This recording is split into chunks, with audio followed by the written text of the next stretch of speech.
सुप्रभात पिला माने समस्त को आज विद्यादान कार्यक्रम को सुस्वागत। पिला माने तुम मान को गत पीरियड रे मु तुम साहित्य बहिर तुलसी दुई पत्र रुवासे विषयटीर प्रथम दुई अनुच्छेद बुझाई एवं तुम मान को से दुईटी अनुच्छेद घरे पढ़िया कही मु आशा करुच्ची तुम मैंने निश्चित भाव से विषय टी भल भाव पढ़ी थे एवं से जो कठिन शब्द गुड़िक तुम कही लिखापी तुम मैंने निश्चित भाव तुम खातार लिखि से कठिन शब्द गुड़ी बर्तमान तुम मैंने मत कह मुझे कलापटे लिखी एवं ताकू सरल भाव तुम मान को उदाहरण सह बुझाईदेवी। एवं कह से कठिन शब्द गुड़िक गोटी गोटी करी मुझे कलापटे लिखुची कौन कहले पुण्यक्षेत्र। ठीक अच्छे मुझे पुण्यक्षेत्र। अच्छा हरीश तबे कहल कौन लिखिच पुण्यक्षेत्र लिखिच। ठीक अच्छे तापरे प्रतिभा। ठीक अच्छे प्रतिभा टी लिखुची। अच्छा सौदामिनी कहल तमे कौन लिखिच ए दुईटी बाद आउ कौन लिखिच ज्योतिर्विज्ञानी। ठीक अच्छे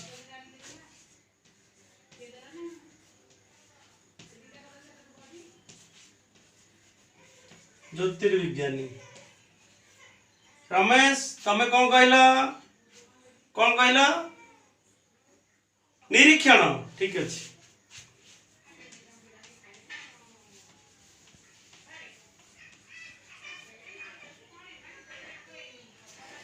वंदना तमे कहल कौन लिखिच यही सब शब्द बाद आउ कौन लिखिच चाटशाली। अच्छा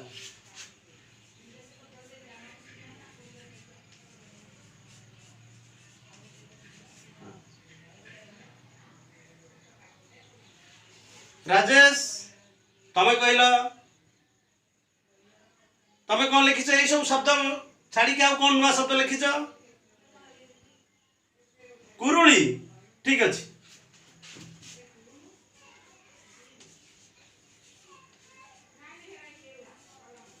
आउ यही शब्द बाद अन्य कौन सब नुआ शब्द आउ किए लिखिच कि तुम मान भितर आउ किसी बड़ शब्द नहीं यही देख। ठीक अच्छे यही शब्द गुड़ी को आम तुम मान को गोटी गोटी कर बुझेदेवा मु प्रथम रु गोटे गोटे बुझेबी तुम मैंने खातार लिख।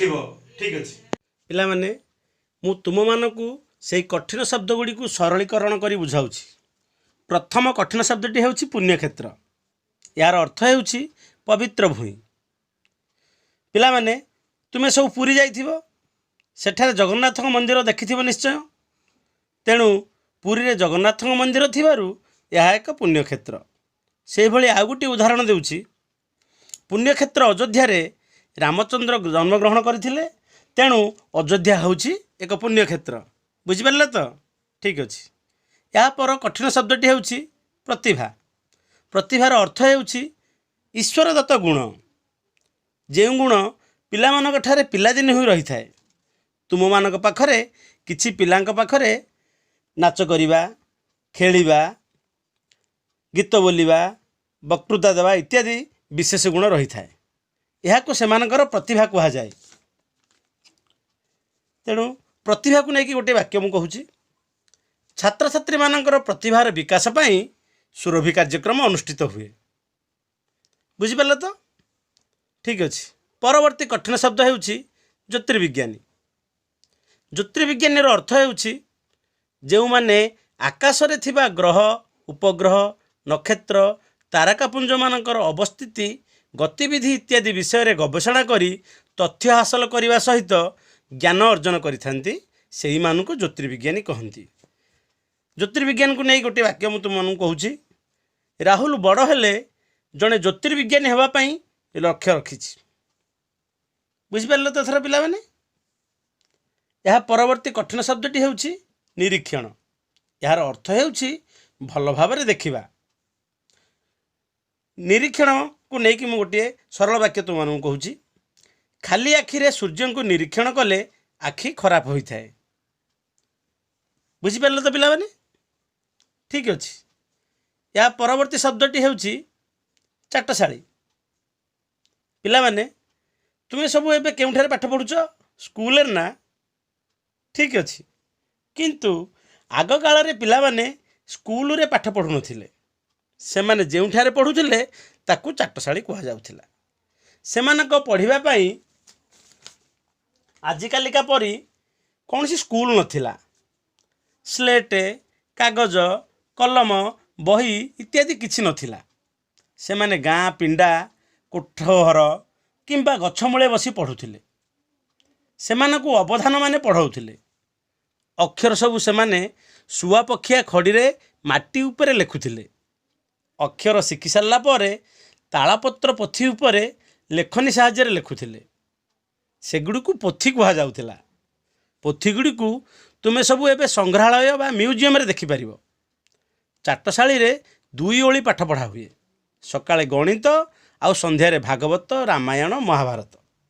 पिला सबु बड़ पाटी सेठारे पाठ पढ़ुथिले। एबे पिला माने तमे चाटशाली कौन जानिल तो ठीक अच्छे। परवर्ती कठिन शब्दटी हूँ कुरुली। पिला माने कुरुली शब्दर अर्थ हूँ अतिशय आनंद हवा। मितार जन्मदिन रे बापा नुआ पोशाक आनी से कुरुली उठिला। पिले माने तुमे जो सब कठिन शब्द गुड़िक पचारि सेगुड़ी को भल भाव तुमको बुझे सारे। आशा करे तुम्हें निश्चिंत भाव से गुड़ी को बुझी जाइथिबो हाँ ना नहीं ठीक अच्छे। समस्त को धन्यवाद। मु तुमको एबे आमे जो 2टी अनुच्छेद पढ़ी से अनुच्छेद भितर मु तुम मानू किसी प्रश्न पचारुची। आशा करे तुम माने यार उत्तर निश्चिंत भाव में देव। पिला माने मु तुमको प्रथम प्रश्नटी पचारुची कहले देखी आम जन्मभूमिर नाम कौन। तुम्हें से अनुच्छेद पढ़ीच आम जन्मभूमिर नाम कौन कौन कहला ओडिशा ठीक अच्छे सठिक उत्तर देछ। यापर आम द्वितीय प्रश्न को जीवा। पिला माने पठाणी सामंत केउं जिल्लार जन्मग्रहण करथिले तमे कहल हाँ कह नयागढ़। अरे वाह सुंदर उत्तर देला ठीक अच्छे। तृतीय प्रश्न पठाणी सामंत पूरा नाम कौन थिला किए कहि परिबो हाँ कह कह कौन कहला सामंत चंद्रशेखर सिंह महापात्र सठिक उत्तर धन्यवाद। अच्छा पिले आम 4 नंबर प्रश्न को जीवा एबे कहल देखी तुलसी केते पत्रु आसे समस्ते कह 2 पत्रु ठीक अच्छे। आउ थे कह कौन कहला तुलसी 2 पत्रु आसे। 5 नंबर प्रश्न